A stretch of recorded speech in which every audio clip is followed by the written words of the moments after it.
అనమాట.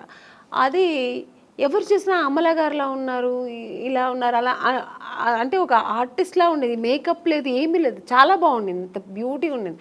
ఆ ఫొటోస్ ఎలాగో మేనేజర్ తీసుకెళ్ళి గంగేంద్రన్ వాళ్ళకి, మీకు తమిళ్లో ఎక్కువ కొంచెం న్యాచురల్ ఇష్టపడతారు. అవును అవును. ఓవర్ మేకప్ కలర్ మేకప్లు కూడా ఎక్కువ ఉండదు. ఆయనకి చాలా నచ్చింది ఆ ఫోటో. మళ్ళీ ఆ అమ్మాయి ఈ అమ్మాయి అనుకున్నారా లేదు ఏమి జరిగిందో ఆ ఫోటో చూస్తే ఆయన వెంటనే పిలిచి మాట్లాడి ఆ సినిమాకు అవకాశం ఇచ్చారు హీరోయిన్గా. సో అక్కడ హీరోయిన్ అయిన తర్వాత ఇక్కడికి వచ్చారు. అవును, హీరోయిన్ చేస్తున్నాను, అది ఇంకా సగంలో ఉంది షూట్. ఆ సగం అవుతున్నప్పుడు మళ్ళీ ఇంకో సినిమా అంటే ఇప్పుడు మామూలుగా గంగేమ్రాన్ గారి సినిమా పెద్ద బ్యానర్లో రామరాజు గారు పక్కన చేస్తున్నానప్పుడు ఒక 2-3 సినిమాలు నేను అప్పటికే బుక్ అయిపోయాను అక్కడ. సో చేస్తూ ఉన్నప్పుడు నాకు తెలుగులో ఆఫర్ వచ్చింది, ఎవరు మన ఈవి గారు. కానీ నాకు తమిళ్లో ఇంత కష్టపడి ఇంకా తెలుగు ఎంత పెద్ద ఇండస్ట్రీ అప్పట్లో. అవును, ఎప్పుడైనా పెద్ద ఇండస్ట్రీ. ఇప్పుడు ఇప్పుడు అంటే నేనేమంటాను, అప్పుడు ఓన్లీ తెలుగు మాత్రమే పెద్ద ఇండస్ట్రీ. ఇప్పుడు కన్నడ, హిందీ, తమిళ్ ఇప్పుడు అన్నీ కొంచెం ఆ ఈక్వల్ వచ్చేసింది. ఇప్పుడు ఒకప్పుడు కన్నడ ఇండస్ట్రీ అంటే ఏమీ లేదు, ఇప్పుడు ఈక్వల్ టు మనకు తెలుగులా వాళ్ళు ఎక్కువ ఖర్చు పెట్టేస్తారు. రవిచంద్రతో ప్రారంభమైంది. అవును, అప్పుడు అలా కాదు, ఓన్లీ తెలుగు ఇండస్ట్రీ అంటేనే ఒక హిందీ తర్వాత నెక్స్ట్ మనకి తెలుగు. అలాంటి ఇండస్ట్రీలో మనకు దొరుకుతుందా, అమ్మో బాబా అది ఇంపాసిబుల్. మేము తమిళలోనే ఇంత ట్రై చేశాను, ఇంకా తెలుగులో చాలా కష్టం అనుకొని నాకు అసలు నమ్మకం లేదండి. కానీ దొరికింది. అది ఎలా జరిగిందండి? అప్పుడు ఆ టైంలో నాకు కరెక్ట్గా మా నాన్నగారు పోయారండి, ఆయన హెల్త్ ఇష్యూస్ వల్ల ఆయన పోయారు. నేను అప్పుడు తమిళ్ షూటింగ్లో వేరే ఎక్కడో ఉన్నాను, అవుట్డోర్లో ఉన్నా, నేను మా అమ్మగారు. మా బ్రదరు మా సిస్టర్ ఇంట్లో ఉన్నారు, వాళ్ళు ఇంకా చిన్నపిల్లలు పాపం. మా బ్రదర్ తెలిసి వాడు వెళ్ళిపోయాడు, మా సిస్టర్ని తీసుకెళ్ళాక వాడు చిన్నపిల్ల పక్కింట్లో వదిలేసి వాడు వెళ్ళాడు. నాకు కబురు చేశారు, అప్పట్లో మీకు సెల్ ఫోన్ అవన్నీ లేదు, ఏమీ లేదు, ఫోన్ ఉంది, హోటల్కి ఫోన్ ఉంది, హోటల్కి ఇన్ఫార్మ్ చేస్తున్నారు వాళ్ళు. రిసెప్షన్ వాళ్ళు చెప్పారు, ఎవరి దగ్గర చెప్పారు, ప్రొడ్యూసర్తో చెప్పారు. నేను షూట్లో ఉన్నా, నేను మా అమ్మ షూట్లో ఉన్నాము. ప్రొడ్యూసర్ ఏంటంటే అది క్లైమాక్స్ సీన్, అది ఆల్ ఆర్టిస్ట్ కాంబినేషన్. చెప్తే ఈ అమ్మ ఈరోజే వెళ్ళిపోతుంది, నెక్స్ట్ డే మనకు షూటింగ్ కష్టం అయిపోతుందని ఆయన ఏం చేశారు, చెప్పలేదు.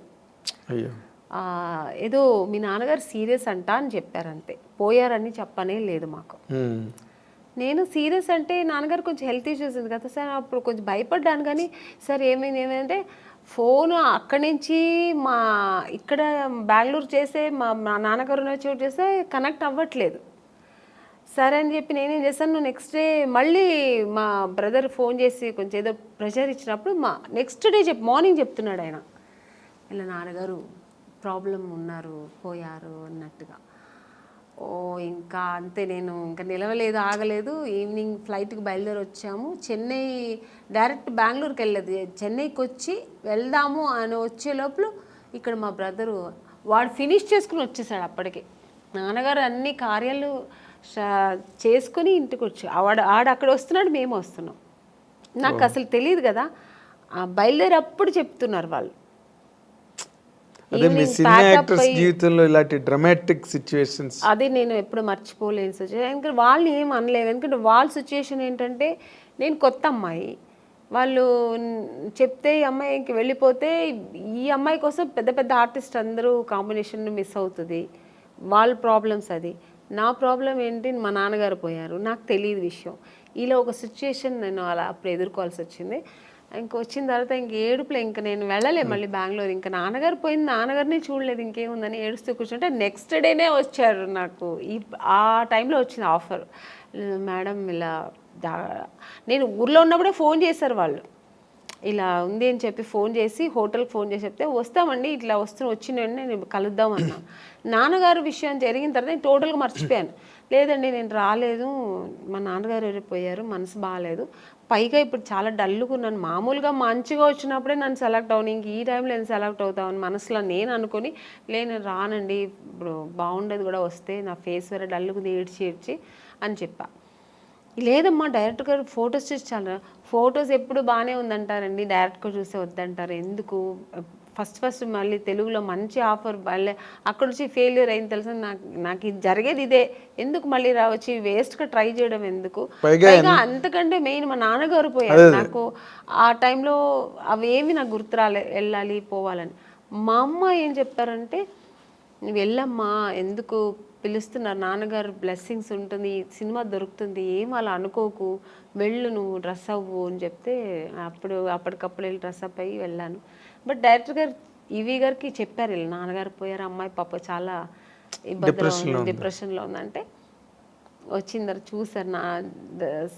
ఆయనకు కూడా ఒక చిన్న షాక్ వచ్చింది, ఈ అమ్మాయి అన్నట్టుగా చూసి. ఎందుకంటే ఫొటోస్లో ఇంత అంటే చిన్న మేకప్ అవి ఉంటాయి కదా ఫోటోలో, బాగా మేకప్, ఇప్పుడు రెగ్యులర్ మేకప్ ఉంటుంది కదా సార్. డిఫరెంట్ కాస్ట్యూమ్స్ వేసుకొని ఉంటాం, ఒక్కొక్క కాస్ట్యూమ్స్ లో ఒక్కొక్క అందం ఉంటుంది. మనం మామూలుగా ఒక డ్రెస్ వేసుకుని వెళ్ళాను. పైగా మా నాన్నగారు పోయారు, నాకు పెద్ద ఇంట్రెస్ట్, లిప్స్టిక్ కూడా వేసుకోలే నేను. ఒక ఏదో విరక్తిలాగా వెళ్ళాను నేను. ఏముంది నాన్నగారే పోయారు అన్నట్టుగా ఆ టైంలో వెళ్తే డైరెక్టర్ గారు ఏం చేస్తారు, సరే మనం ఒక వీడియో టెస్ట్ చేసేద్దామని ఇమీడియట్గా అప్పటికప్పుడే ఒక మేకప్ వేసి టెస్ట్ చేశారు. అప్పట్లో అయితే వీడియో టెస్ట్ చేశారు, ఆడిషన్ చేశారు. ఆయన అప్పుడు 100% ఓకే, ఇమ్మీడియట్గా అడ్వాన్స్ ఇచ్చి. నాకు తెలుసు మీరు సెలెక్ట్ అవ్వడం, ఆ సినిమా అంతా జరగడం. ఆ దుఃఖంలో కూడా ఒక మంచి ఆ సంతోషాన్ని ఎలా సెలబ్రేట్ చేసుకోవాలని కూడా నాన్నగారు పేరు. బట్ నిజంగానే ఆయన ఆశీస్సులు, ఆయన బ్లెస్సింగ్స్, దేవుడు బ్లెస్సింగ్స్, ఆ సినిమా దొరికింది నాకు. సినిమా అది కూడా మంచి హిట్ అయింది కూడా. అక్కడి నుంచి నా లైఫ్ తమిళకి దూరం అయిపోయాను. ఇంకా అటు చూడలేదు. ఇంకా ఫుల్ నా తెలుగు ఇండస్ట్రీలో స్థిరపడడం, ఇంకా తెలుగు ప్రేక్షకులు నేను దగ్గర అవ్వడం, మంచి మంచి సినిమాలు చేయడం. జమ్మలకిడి పంపు తర్వాత ఇమీడియట్ గా మీకు ఆఫర్లు అవి వచ్చాయండి? చేస్తున్నప్పుడే రేపటి రౌడీని ఒక సినిమా చేశాను. తమిళ్లో రెహమాన్ అని ఒక హీరో ఉంటారు, రఘు, లక్ష్మి గారు దాంట్లో లీడ్ రోల్ చేశారు. నాకు అత్తగారు రోల్, అలా మంచి క్యారెక్టర్, అందులో కూడా హీరోయిన్ రోల్. సో సినిమా చేసిన ఈ సినిమా రిలీజ్ అయిన తర్వాత ఆ సినిమా రిలీజ్ అయింది. బట్ యావరేజ్ పోయింది. తర్వాత మిస్టర్ పెళ్ళాం, ఇలాగా ఇంకా అక్కడి నుంచి మొత్తం. మిస్టర్ పెళ్ళాం రిలీజ్ అయిన తర్వాత అవార్డు వచ్చింది అనుకోకుండా. ఒక మంచి ఆర్టిస్ట్, అంటే చాలా పెద్ద హీరోయిన్ అయిపోయారు మీరు మిస్టర్ పెళ్ళాం తర్వాత. ఎందుకంటే ఆ సినిమా హిట్ అవడం, రాజేంద్ర ప్రసాద్ గారి కాంబినేషన్, అతను బాపు గారు డైరెక్టర్. సో అక్కడి నుంచి నాకు నా లైఫ్ కెరియర్ టోటల్గా నేను అనుకున్నది అలా జరిగిందనమాట. అదే నాన్నగారే చూడలేకపోయాను. ఆ టైంలో మా నాన్నగారు నేను